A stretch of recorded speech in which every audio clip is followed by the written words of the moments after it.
Coming to you from the back room of your parents' favorite porn store, it is Cursory Overload.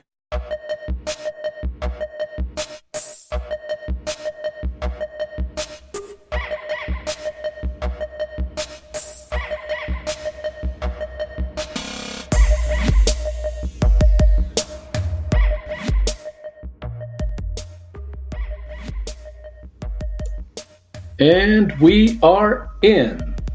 What is up, everybody? What's up, everybody? I hope 2020 is being good to you. I hope it's being kind. I hope it's using a little bit of lube before it goes in raw. Definitely. Hopefully, you're not getting a pib without a warning. Well, at least breathe first. Thank you for listening. Just breathe, it'll happen. We appreciate you. Thank you for hanging out with us today. Hey, it's another episode. New year. Do you got any New Year's resolutions going on?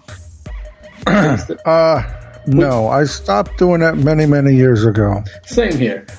And other than we want to keep consistent with our recordings and podcasts, other than that, not doing the whole. I'm just gonna do what I can do. Yeah, I just don't. I don't know. Somewhere along the line, I couldn't do it. Me lately, go ahead. It didn't work. It just didn't work. It just. I tried to stick to it and tried, and then when I didn't stick with it, then I felt like shit for a month afterwards. But I just figured. Because a lot of the times we'd make this fucking long list of all the things we feel we need to improve in our lives. And sometimes that fucking list is too long.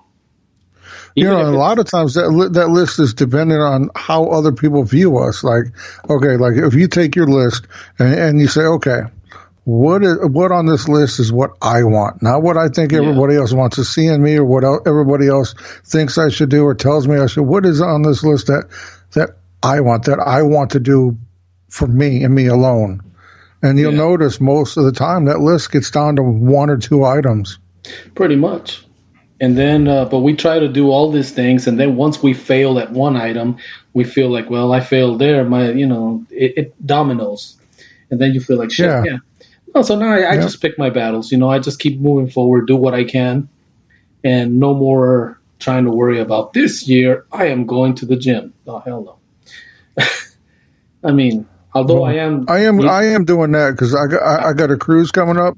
I got to get my bikini body going on. But definitely. I don't know. I probably will. Hit basically mainly to motivate Dayguard, who's been slacking lately. He done such an awesome job back in the day, and all of a sudden I'm like, "You been to the gym?" He's like, "No," but he's been working a lot of doubles, so that kind of. That's what happens. Yeah, work will rob you of all the good inspiration and all your good intentions. That's right. All right. So other than that, how's everything going over in K-Dogg world over there? You know what we're learning? We're learning over here in K-Dogg. We're learning a couple of things. I apologize. I've been having some sinus issues here lately. I noticed ever since we moved to the East Coast, I've been having a lot more of them. One of the things I don't even get me started on that. We've already been having that talk. I've been noticing here lately that we've been taking stock in what we have, what we're doing, and what we want. Like, okay, what is really important? Do we need to have 8 million channels on TV, or can we drop them down by a whole lot and then put that money towards something we really want, like going on a cruise? You know what I mean? Yeah. Just kind of maybe trying to reorganize where the money is going and where it could go and what we could be going, doing in this new year. So that's kind of where I've been going with things.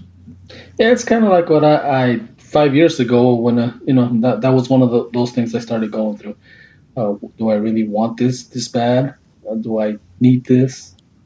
And I keep doing it. I keep cutting things out so that I can have this other things, because it's funny as we get older, not that we're old or anything, but as we mature, certain things don't matter anymore as much as, Yeah,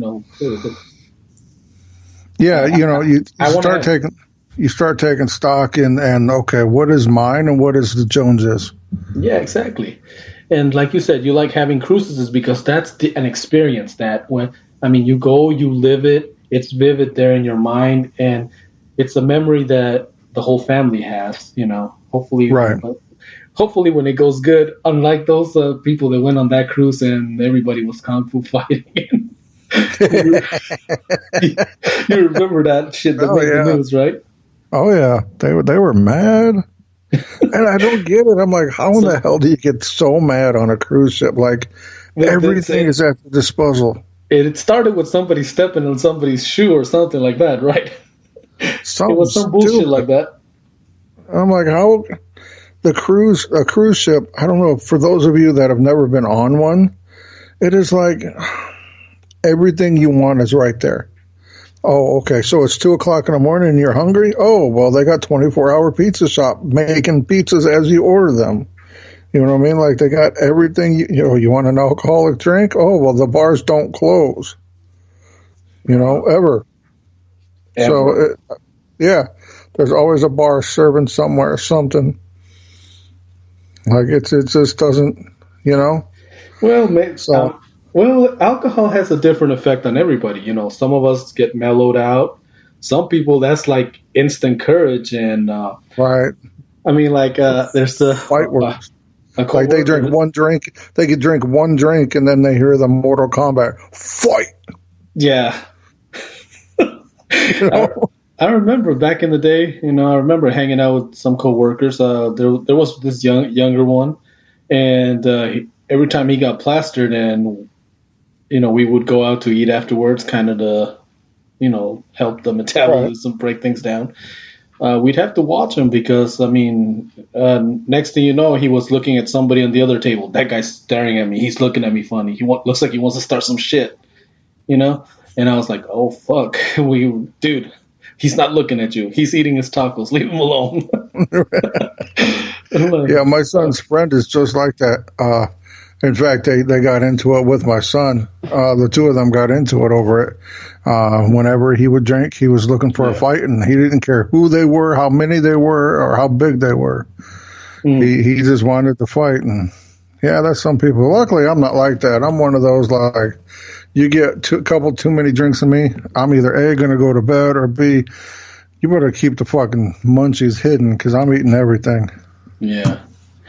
And, oh man, I don't know, maybe one of these days, maybe if that cruise ever happens, well, it will happen. It's just a matter of, I gotta align some things too. But when that cruise happens, that would be awesome. Podcasting, obviously we probably won't be able to upload them until we get back on mainland, but just recording and podcasting, drunk podcast, drunk cursory overload. That would be dope. Fucking go. That would be so awesome. Like, what the fuck? Yeah. So let me tear into a few things I want to talk about. Okay. I'm going to get a few things out of the way that I read about. I thought was kind of cool. Okay. Let's go into. You may have a celebrity near you out there in the land of the desert. We have several that undercover live in Scottsdale. Right. Well, these people, nobody knows. No, they're not famous yet, but they may be. So Food Network does the worst cooks in America, right? Okay. And they've done, I don't know, a bajillion seasons of it. Pardon? I bet worst cook. If it's about being the worst, I bet I can win that one. Yeah, I bet my son could give you a run for the money. Well, anyways, one of the contestants is from Scottsdale, and one of them is from Tempe. Oh, okay.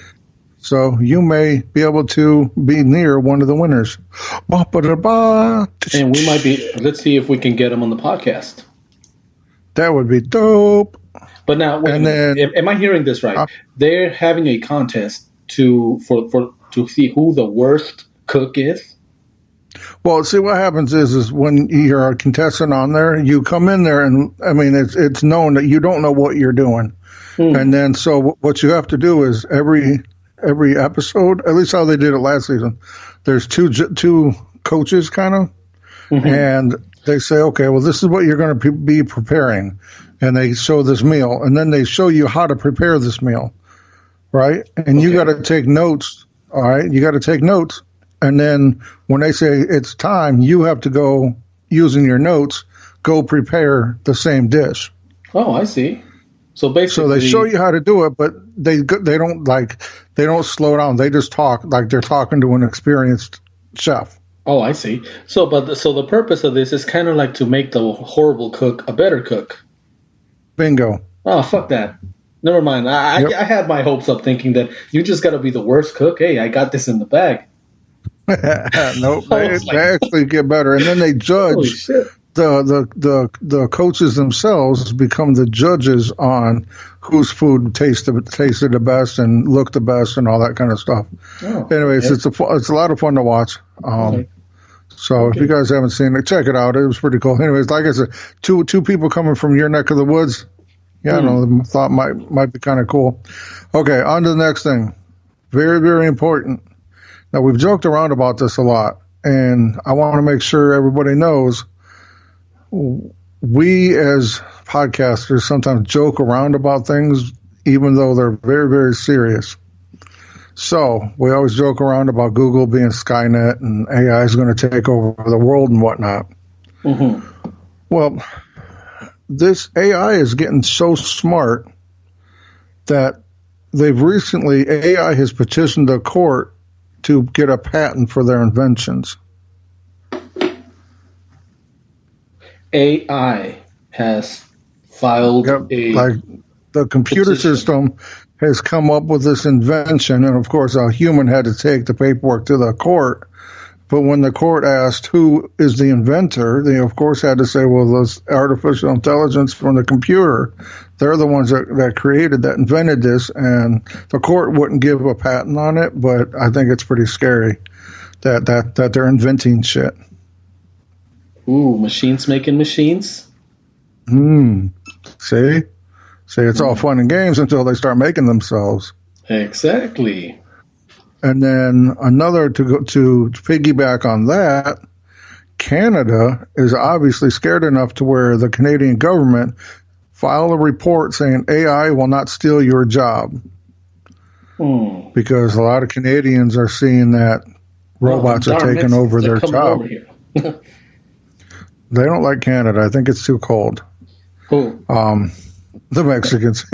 Dude, southern Mexico. Well, no, they got their parts there in some places where it's fucking cold.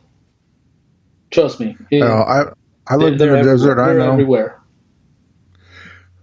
It's like herpes everywhere, and when you think you get rid of them, they come back with even more. Well, I don't know. I'm not sure I like the analogy, but fuck you very much anyway.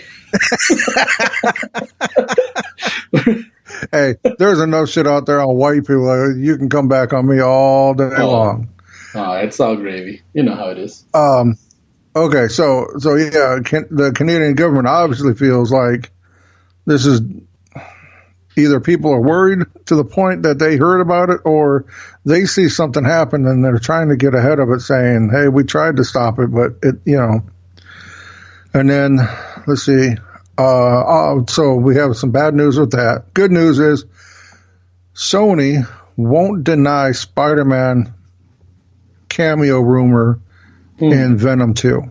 Okay. Which is kind of cool. Because if you can bring Spider-Man into Venom, then you can bring Venom into the MCU more. Well, kind of, yeah. Yeah, or you can get into there's a whole nother world you can get into once Venom is part of the Spider-Man world. All right. So I thought that was kind of neat. They won't deny it, but they also aren't confirming it either. And finally, there's the last piece of news I got. The number one thing that could have made me smile this year just happened. Yep. I don't know if anything else could have made me smile this big. Kevin Smith has revealed that Mallrats 2 is going to happen, and he revealed the title, the working title.